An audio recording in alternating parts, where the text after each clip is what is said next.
Padma Purana, the essence of India. आध्यात्म, संस्कृति, संस्कार, जीवन का आधार।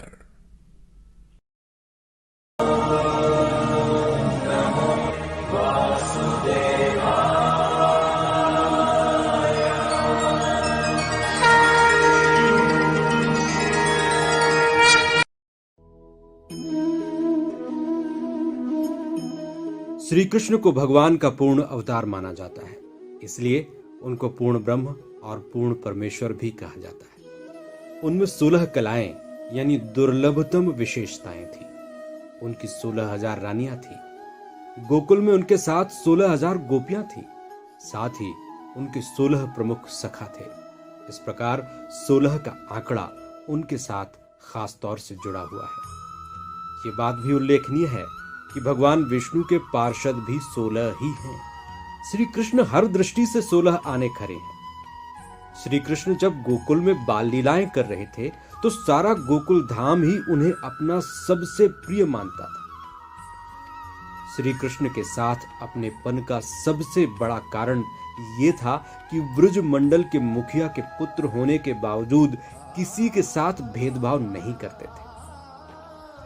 सभी लड़के और गोप उनके मित्र थे, लेकिन उनके सबसे खास मित्र 16 थे। इनमें मनसुखा आदि का नाम तो अधिकतर लोगों ने सुना है, लेकिन उनके सभी सखाओं के नाम बहुत कम लोग जानते हैं। उनके 16 प्रमुख बाल सखाओं के नाम हैं मधुकांत, मधुवर्त, रसाल, विशाल, प्रेमकंद, मकरंद, सदानंद, चंद्रहास, पयद, वकुल, रसदान, शारद और बुद्धि प्रकाश, रक्तक, पत्रक और पत्री। ये सभी बहुत बुद्धिमान और चतुर थे और श्री कृष्ण पर जान छिड़कते थे। उनकी आज्ञा का पालन करते थे और उनकी सेवा का कोई अवसर नहीं चूकते थे। ये सभी सखा श्री कृष्ण को अपना मित्र मानते हुए भी उनके अलौकिक कार्यों के कारण उन्हें अपना नेता मानते थे। हालांकि श्री कृष्ण ने कभी उन पर कभी रौब गांठने की कोशिश नहीं की। श्री कृष्ण को 16 कलाओं से युक्त माना जाता है। वस्तुतः ये सभी वे गुण हैं जो एक ही व्यक्ति में होना असंभव होता है। उनकी 16 संपदाएं हैं। श्री यानी समृद्धि। श्री कृष्ण के पास सुख समृद्धि के अपार साधन थे। भूमि यानी बड़े भूभाग पर अधिकार। वो द्वारकाधीश थे। उस समय द्वारिका पूरे आर्यावर्त में सबसे सशक्त और समृद्ध राज्य था। कीर्ति यानी प्रसिद्धि। श्री कृष्ण के कर्म इतने अलौकिक थे कि उनकी ख्याति दूर दूर तक व्याप्त थी। ये हजारों साल बाद भी उतनी ही है। वाणी सम्मोहन। इस कला में तो उनके बराबर कोई था ही नहीं। उनकी वाणी में ऐसा सम्मोहन था कि उसे सुनकर कोई भी सम्मोहित हुए बिना नहीं रह सकता था। लीला। श्री कृष्ण को लीला पुरुष ही कहा जाता है। लीला का अर्थ दरअसल यह है कि वो जो कुछ भी करते थे उसमें कर्तापन का भाव होता था। पूरे जगत और जीवन को वो लीला मानते थे और यही शिक्षा उन्होंने हमें भी दी है। कांति अर्थात तेज। उनके मुख मंडल पर इतना दिव्य तेज था कि उसकी आभा दूर दूर तक व्याप्त रहती थी। विद्या। श्री कृष्ण सभी 14 विद्याओं में निपुण, जो उन्होंने उज्जैन में गुरु संदीपनी से सीखी थी। 8 विमलता यानी किसी को हानि पहुंचाने के लिए छल कपट का न होना।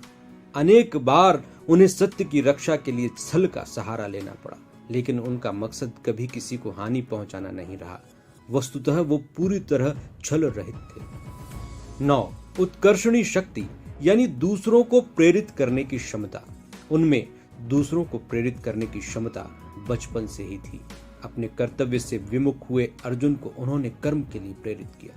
10 नीर क्षीर विवेक यानी बात को सही संदर्भ और परिप्रेक्ष्य में समझने की क्षमता।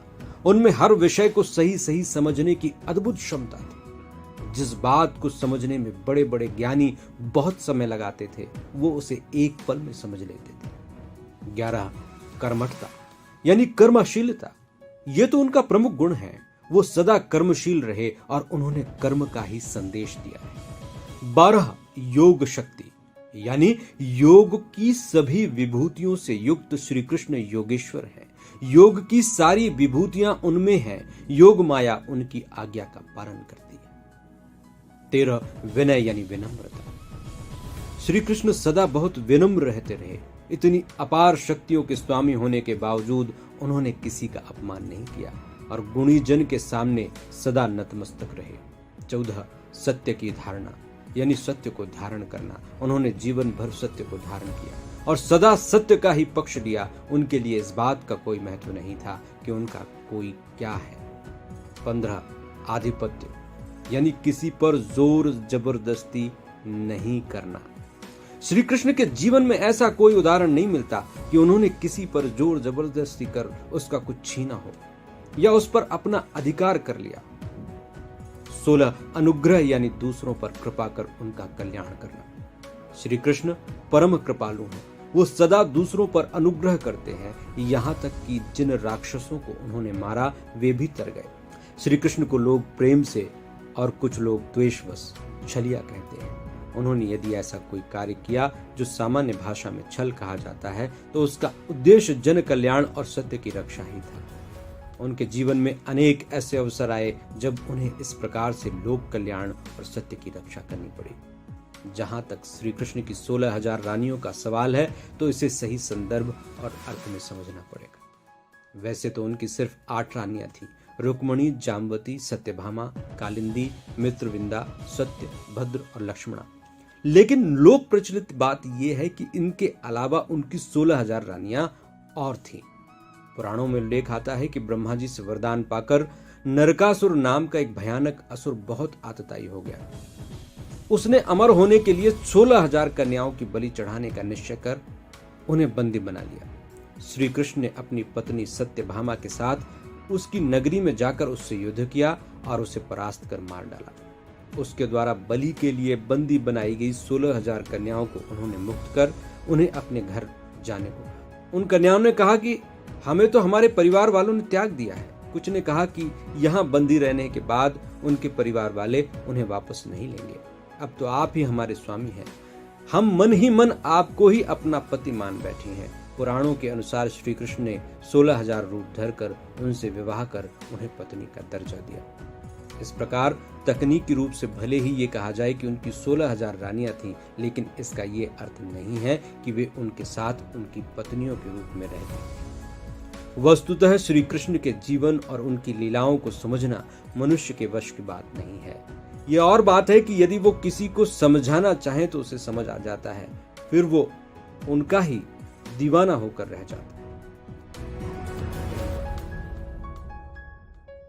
देखते रहिए धर्म पुराण। यदि आपको ये वीडियो पसंद आए तो कृपया लाइक करें, सब्सक्राइब करें और बेल आइकन को जरूर क्लिक करें।